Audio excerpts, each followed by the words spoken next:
And I heard that sound when the walls came down. I was thinking about you.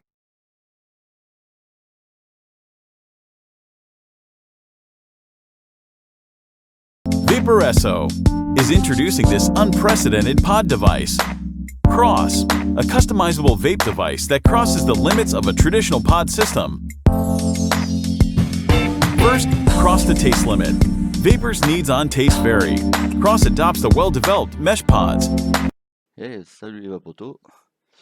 Donc petite présentation de l'une des dernières années de chez Vaporesso, la X-Ross. Voilà ça.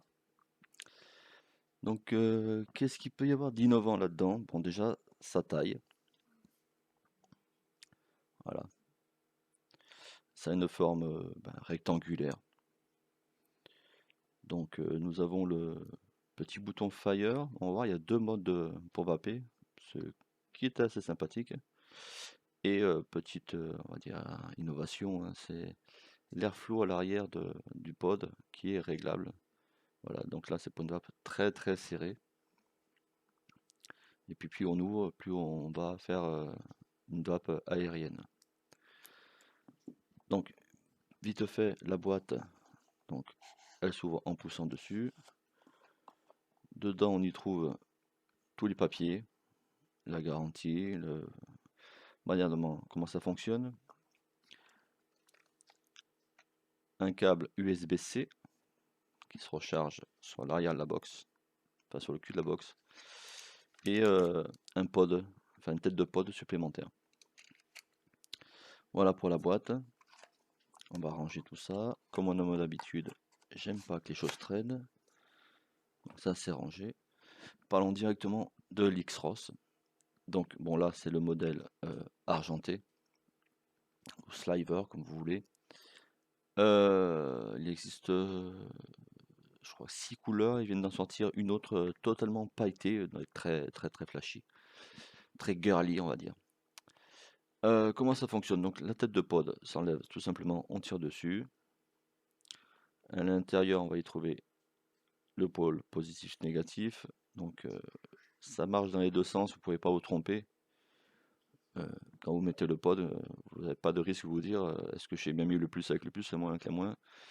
Le tête de pod va dans les deux sens, ça aucun problème, il n'y a pas de détrompeur. Qu'est-ce qu'on peut dire? Bon, c'est en métal ou en matériau léger, on va dire, une sorte d'alu brossé. On pourrait le voir facilement fragile. Bon, effectivement, bon, je pense que la matière est assez épaisse. Mais si je pense que si on lui met un bon coup, enfin si elle chute un peu lourdement sans la tête de pod, il est possible qu'on lui fasse des pins. C'est pas exclu. Donc le pod il se présente, la tête de pod se présente comme ceci. Voilà.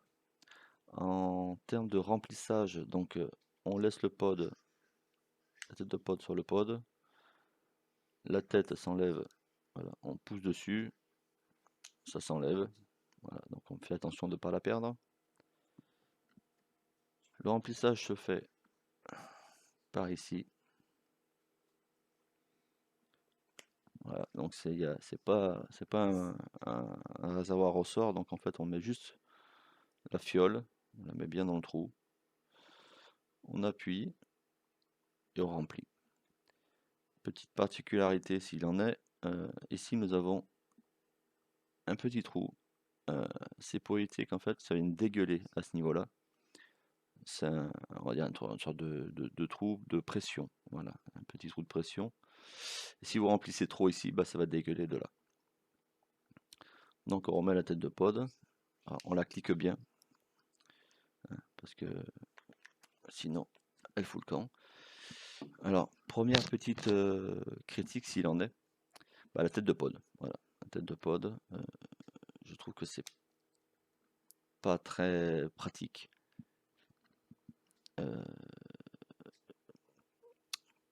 Et qu'elle peut facilement, dans une poche, je pense, avec une poche en se pliant, s'accroupissant, je pense que la tête de pod peut foutre le camp.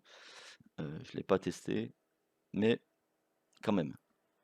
Deuxième légère critique, parce que je n'apprécie pas du tout les recharges sous les box ou les pods. Je trouve pas ça pratique du tout. Bien que le pod n'ait aucune fuite, hein, vous pouvez le voir, hein, c'est totalement sec. Et là aussi, c'est totalement sec. Il n'y a vraiment pas de fuite. Ce sera les seules critiques que je vais lui faire. Après, en termes de taille, elle est quand même relativement pratique. Donc, pod compris, elle mesure, vous le voyez comme moi, 11 cm et demi à peu près de longueur, tête de pod compris. Elle fait à peu près, je ne sais pas si vous allez le voir, un tout petit peu plus de 2 cm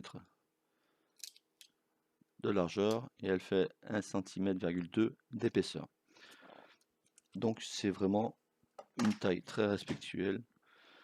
Ou ça se dit ça, respectuelle? Donc elle tient très bien dans la main. Voilà. Il n'y a aucun problème. Donc deux façons de vapoter. Donc on l'allume, bien sûr, on appuie 5 fois dessus, elle s'allume. Vous avez le choix du tirage direct. Donc vous appuyez sur aucun bouton, vous tirez et vous avez la vapeur, comme ceci.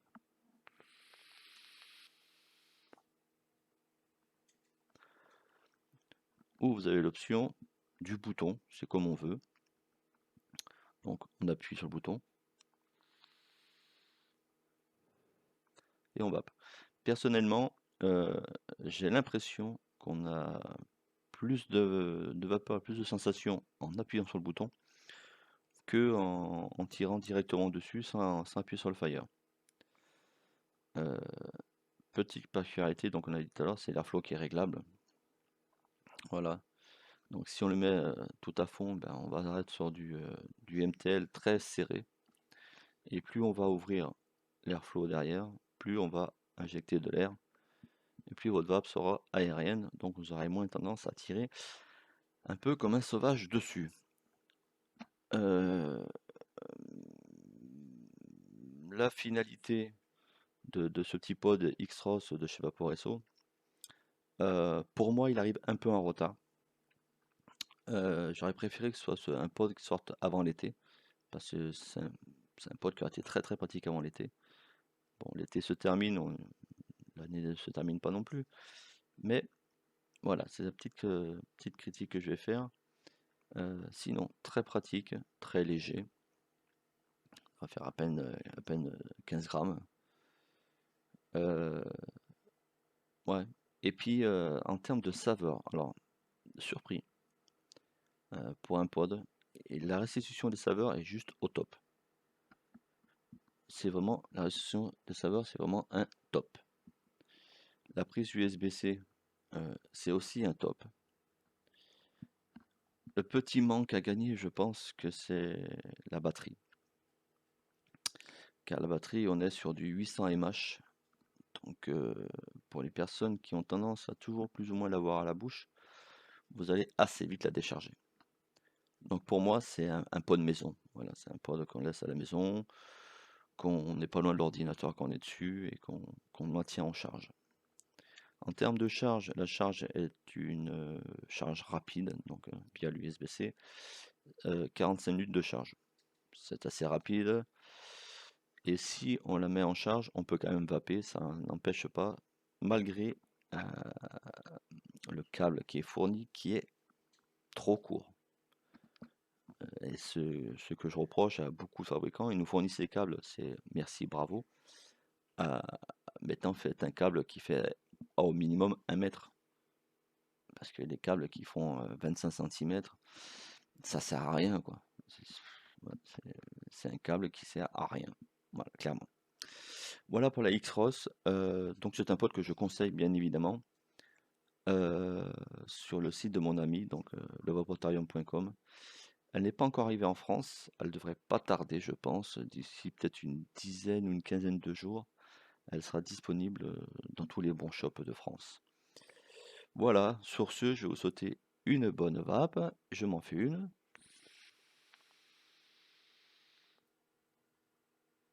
Vous voyez quand même que le rendu vapeur est quand même suffisamment et assez appréciable. Je vous dis à bientôt. Ah, ciao les vapotos.